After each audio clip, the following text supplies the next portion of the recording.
Hey, this is Sean Thrower with Guitar Ramble. I'm here with Kenny Hill of Hill Guitars, and I've owned 2 Hill guitars, and I still own one, and I love it, and I'm happy to be here with him today. He's going to tell us a little bit about their lineup, and Kenny, thank you for having us here. Thanks for looking me up, I guess, here. Yeah, it's been a good show so far. We've got 2 lines, basically, 2 price point lines. The Hill guitars that we make here in California, about 7 hours from here, up by Santa Cruz. And this is all the handmade, artisan-built instruments built in a shop with 5 guys in the shop. And that's what many of these are. And we keep experimenting, keep kind of going farther out on a limb sometimes. Basically, they're almost all double top, lattice braced. Some are with elevated fingerboards, some not. These are acoustic features. The portholes as well. And the ports, the sound ports. And, these have become standard now for us. I kind of, as an American guitar company that's not really so linked into a commitment to tradition for tradition's sake. And so I've really enjoyed the journey. Everything has moved incrementally. The craziest thing, I'll show you this guitar here. This is a guitar that embodies a whole many years of different changes of experimentation. It is double top. It is lattice brace. It does have these ports. But then I went further into ergonomic issues. This elevated fingerboard too. I went further into ergonomic issues and made this with a taper in the body, so the guitar actually tilts back this way. So it's tapered from the treble side to the bass side. And then this armrest changes your posture completely as you play.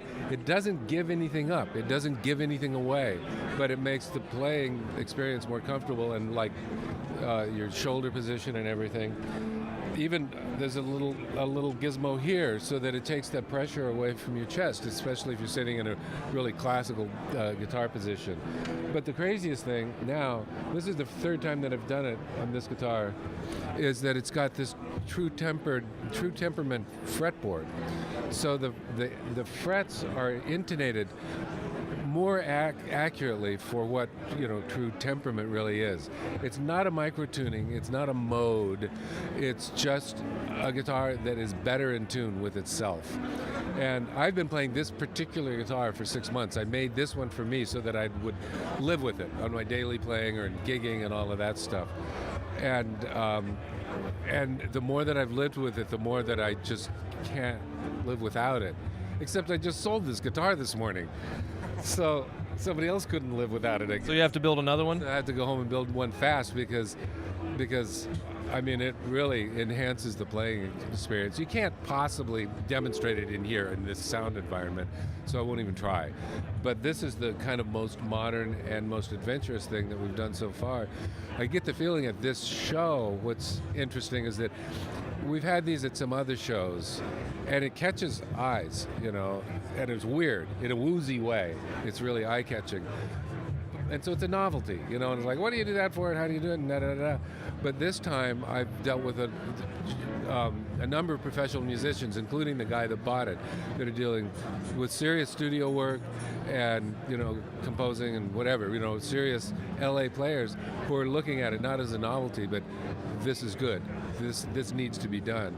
So I'm going to pursue it farther. This has been the hit of the show, although 2 days in, it's going away.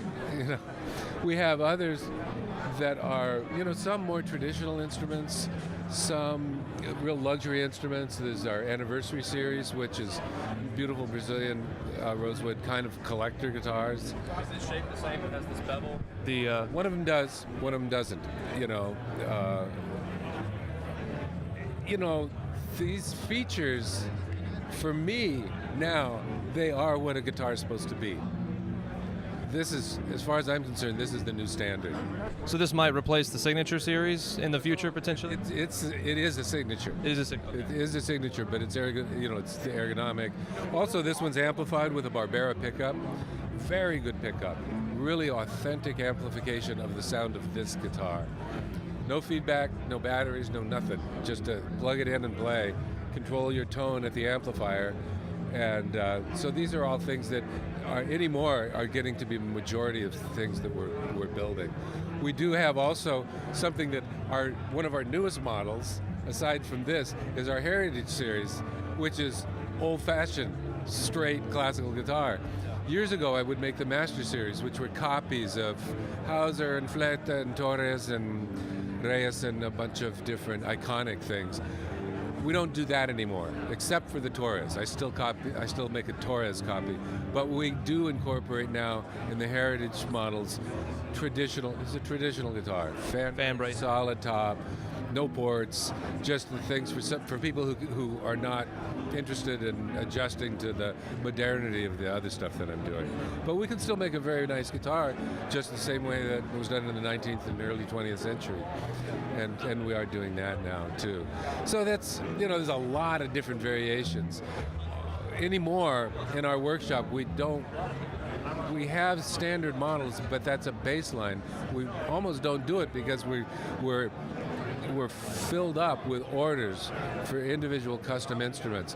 And there we go through and we kind of have a menu and go through the menu, what string length, what body size, what features, elevated, these features. This, I noticed in the last couple of years since I've been doing this, if anybody is going to order a guitar and plays one with an armrest, there's an 80% chance they're going to order it with an armrest. It's just that much of a better experience of playing. And it can get uncomfortable after a while, not having that feature. It's not only just... It's not the comfort, it's sort of your structural health too. I first did it when I had a neck, whatever you call it, pinched nerve. And it was the same time that Scott Tennant had one. He had to actually cancel part of a tour from that. And so I said, you gave me this, I got this from you.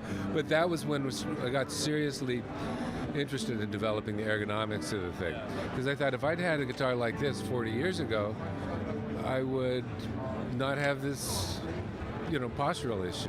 Yeah, Fortunately, I got rid of that, but I've been playing this kind of guitar ever since then. Yeah, that's an important thing for classical guitarists. There seem to be a lot of, just a pattern of back problems with guitarists, classical guitarists in particular, over the years. It goes with it. Now, I also play with a strap. I don't have one here right now. I loaned it to somebody.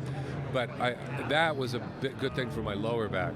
So I play with a strap, even if I'm sitting down in a typical situation. Or you can sit on a stool, you can stand up, you can even walk around. Sometimes I'll play scales and arpeggio exercise kind of routines. I'll walk around the backyard while doing it with a strap.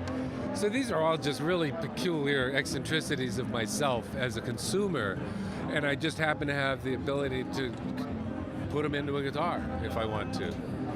And that's been the driver for a lot. Owen there, he's my son-in-law, and he's really leading the workshop now. So he's become the lead guy in the workshop, giving me the opportunity.